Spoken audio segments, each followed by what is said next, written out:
your Nimi, and today I'm with you yet another new episode, and today again we'll be focusing on grade 12 Flamingo textbook, and we are moving on to a prose chapter. So we did one poetry, so today we'll be moving on to one prose chapter, and the name of the chapter is The Last Lesson. It is written by Alphonse Daudet. So to speak about Alphonse Daudet, he is a French novelist as well as a short story writer. And now we are going through this short story where he is speaking about two major characters, that is Franz and Moss Hamel. Okay, so those are the two characters. As I have written here, you can see Franz is a narrator as well as Franz is also a student in the story. Okay, so he is narrating a story as a perspective of a student.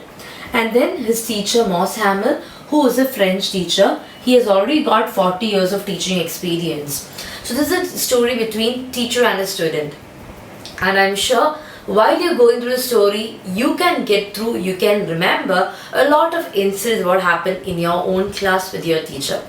So as I told you, Alphonse is a short story writer as well as he is from France. So you can find that being a French novelist, you can find that few elements.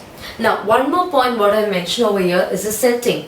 That's a Franco-Prussian war. Okay, so as you can see, if you have your textbook with you, very clearly in the map it's given between the this is actually a map. I don't know whether you're able to see or not. If you have a textbook, you'll be able to see. In this map very clearly you can see that this is Germany, okay, and this is France. In between there's a place called Lorraine and Alsace. Okay, this is basically a border between Germany and France. It's a very small area. Okay, so our story is happening here. Okay, and as the setting, you should understand that the war is happening between Germany and France. So anyone, the war was for basically this particular land. Okay, and it is seen that later in the story, mid of story, it's very clear this area is taken up by Germany. So this is about the story, like how it was taken up and what were the problems later they had to face. All these things have been mentioned in the story. So we'll begin the story. As I told you, Franz is a student. So early morning, what is he supposed to do? He's supposed to go to school. And then what happened? As usual, okay, if you can remember, if you after, I hope you've read this chapter, or else after this you have to read the chapter. Okay, so I'll just read the first paragraph so it'll be very clear for you. I started for school very late that morning and was in great dread of a scolding, especially because Moss Hamel had said that he would question us on participles. So as I told you, he is a French teacher and he told that day he will be questioning on participles. Okay, so Franz was very scared and he was running, and he was late to school as usual and he was running towards the school. So in the first paragraph itself we can see that the way he is running, he is moving out of the house, and then he also sees the beautiful birds chirping, and then he also saw the sawmill. All those things has been mentioned over there. And he was also hurrying to the school, and the only thing what came to his mind was regarding the participles. Now, while he was passing to the school, while he was moving to the school, he saw a crowd near the bulletin board. Now, this bulletin board is very important. Now, why is this important? Because whatever, as that's a border place, whatever is happening, the war is going on, as I told you. Okay, this was happening, the Franco-Prussian war was happening in the year 1870 to 1871. Okay, so whatever happens in that place, everything about any such information regarding that will be pinned in the bulletin board. So there was a crowd in the bulletin board. He wanted to go and check what was it, but then he didn't have the courage to go, and he didn't have time also. He had to reach the school on time. Already he is late, so he was rushing. So in the second paragraph, he says he passed through that bulletin board, he saw a crowd there. He was thinking, okay, what would be? So most probably in the bulletin board they would speak on the lost battles, the things what are coming up, all those things usually used to come up. So now he was thinking, what is the matter now? And then moving on, some way or the other, he reached the school, and normally when the school began, there used to be that great bustle, okay, that sound, you know, right?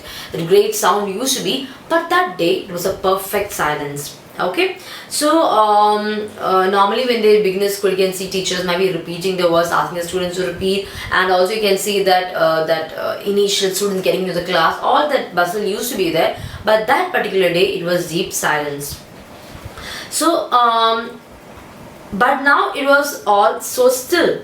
I had counted on the commotion to get to my desk without being seen. So normally during this commotion he used to reach. Okay, and he think that he's reaching at the same time, but there's perfect silence. So when he is reaching during this commotion, nobody will notice him.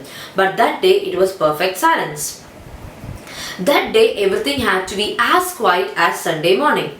Through the window, I saw my classmates already in their places, and Moss Hamill walking up and down with his terrible iron ruler under his arm.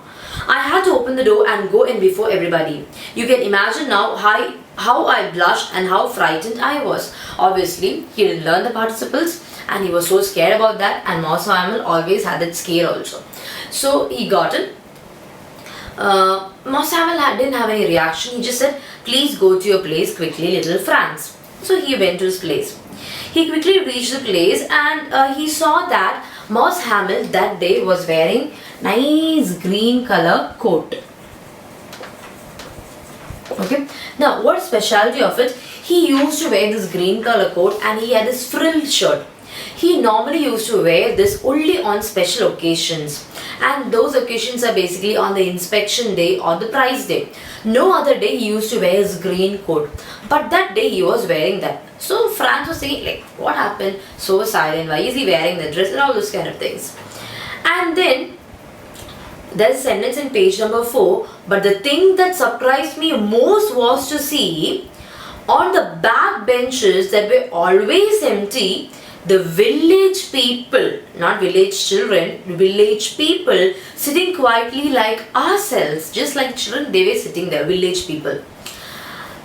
Old Hauser with the 3-cornered hat, the former mayor, the former postmaster, and several other besides. So these great people, they were postmaster, the mayor, everyone was sitting behind. So Franz was even more like, what happened? What is the reason behind that? So he was shocked, thinking like, why all these people are there? Okay, now what happened? While he was wondering about all these things, Moss Hamill mounted his chair, and then he started. My children, this is the last lesson I shall give you. The order has come from Berlin to teach only German in the schools of Alsace and Lorraine. The new master comes tomorrow. This is your last French lesson. I want you to be very attentive. So he said, see, all these years French was this Alsace and Lorraine was under France, and then they were teaching French. Right now, as he's a French teacher, now German has taken over the place of Alsace and Lorraine. So now no more learning French, they have to learn German. And he's been in that particular person as a teacher for 40 years. And now he has to move on, and he says, a new teacher will be coming tomorrow. He was very sad. And listening to it, what do you think can be Franz? What did Franz think of? My last French lesson? I hardly knew how to write. I should never learn anymore. So initially he was happy, okay, I don't want to learn anymore. But then he felt a little sad about the same note, okay? And Moss Hamill too, the idea that he was going away, that I should never see him again, made me forget all about his ruler and how cranky he was. Yes, he was very strict, and initially the narrator was very happy, thinking that okay, he's going. But then he was thinking, okay, I'm going to miss this person. His iron stick and ruler is not there, but still somewhere or other I'll miss my teacher. And it's because as it's his last class, to honor him, the mayor, the postmaster and all have come and sat there in the last few benches. And that's why he is wearing his fine Sunday clothes. And so he was so sorry about the way he had thought about the teacher. Now this is the way they are thanking their master, by sitting behind the postmaster and the mayor. Quickly, as all these thoughts were coming to his mind, the teacher all of a sudden called Franz. and I heard my name called. It was my turn to recite. And he started to recite, but then he couldn't recite it properly. He had a lot of mistakes. He didn't know how the teacher would respond, but he just said something. What did he say? I won't scold you, little Franz. You must feel bad enough. See how it is. Every day we have said to ourselves, oh, I have plenty of time. I'll learn it tomorrow. And now see, the time is up. So now she puts off every time. Even we have this thing of we postpone the things, we push off the things to another day. This is one thing which everybody does. So over here this particular teacher is questioning, you were postponing all these things for many years or many days or many months, but now see, the day has come. Now those fellows out there will have the right to say you. Now they have German people who's coming. Now they will have all the right to say, see, you pretend to be Frenchmen and you don't know French. This is what is going to happen now. And see, all these years I was teaching and it all was just into vain. So now then he's speaking to Franz. Your parents were not anxious enough to have you to learn. They preferred to put you to work on a farm or at their mills, so to have a little more money. And I've been to blame also. So he said, see, I cannot blame you, Franz. Even your parents were not interested to send you to this particular school. They were interested to send you to a sawmill so that you can do something else over there, some work, and the parents could get some more money. And he said, it's not just your parents. Who else are the problems? The first person whom he says is maybe because of the parents. Because Franz's parents were not interested. Now he also said, second, it's not just because of me, but because of Moss Hammerly, the teacher. Now, why did he say just me? Because there were times Moss Hamill used to get so angry, he wanted to spend some me time. So what did he do? He used to go fishing and things like that. So he used to just declare holiday like that, and he used to say when he's angry and all, he used to ask the students to miss the class and go water my plants. All those instructions were given. So because of this, he said it's not just because of the problem of your parents, but also by me. Even I made a lot of errors. I'll read it for you. Have I not often sent you to water my plants instead of learning your lessons? And when I wanted to go fishing or take a break, did I not just give you a holiday? Then from one another to another, Mouse Hamill went to talk of the French language, saying that it was the most beautiful language in the world, the clearest, the most logical, that we must guard it among us and never forget it. Because when a people are enslaved, as long as they hold fast to their language, it is as if they had the key to their prison. So he was continuously lecturing about the language, French language, saying that is the most beautiful language. And Franz, the narrator, he started listening to his class and he thought, oh, now I'm able to understand what is he teaching. So that feeling was there in his mind.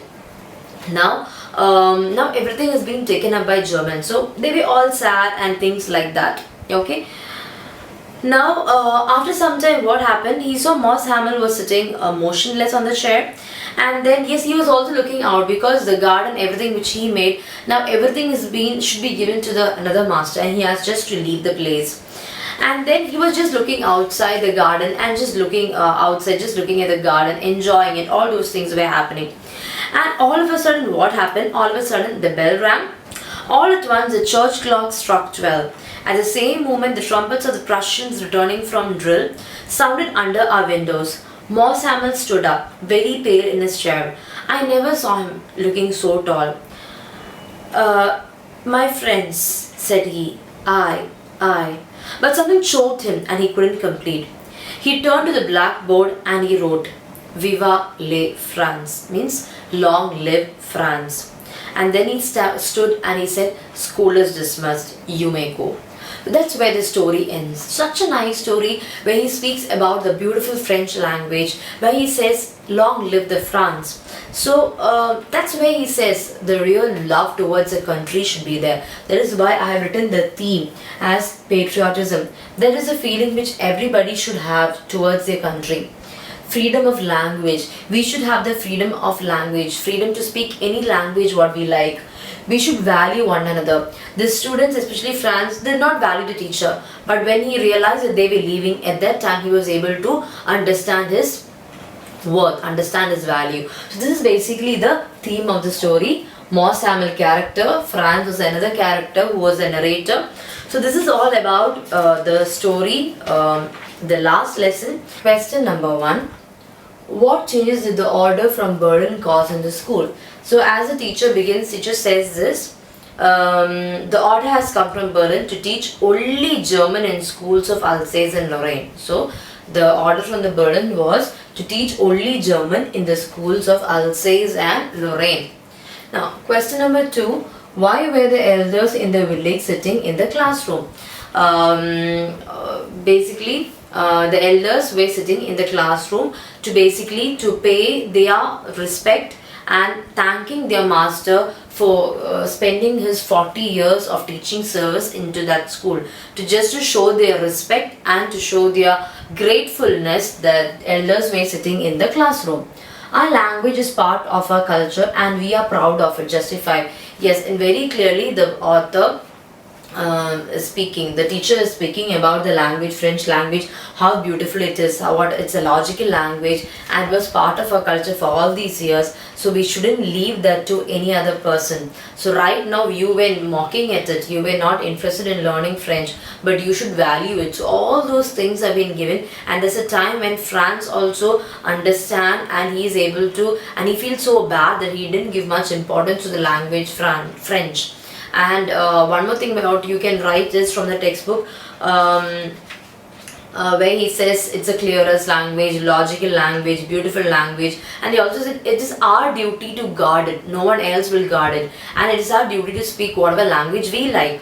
So he's telling, please ensure when your freedom is taken away from Germans, please ensure at least you have the right to speak the language, your mother tongue French. Please ensure you guard that language. That is one thing what Moss Hamill speaks about this in this story. These are 3 questions. This can be a 8 marks question, and this can be a 2 marks, and this can also be a 2 marks question. So I hope the last lesson is clear for you. If you have any doubts, do post it in the comment box. You can also mail me if you have any doubts or if you need any notes. So that's all for today. Hope you enjoyed my class. Thank you. Stay safe and have a good day. God bless you.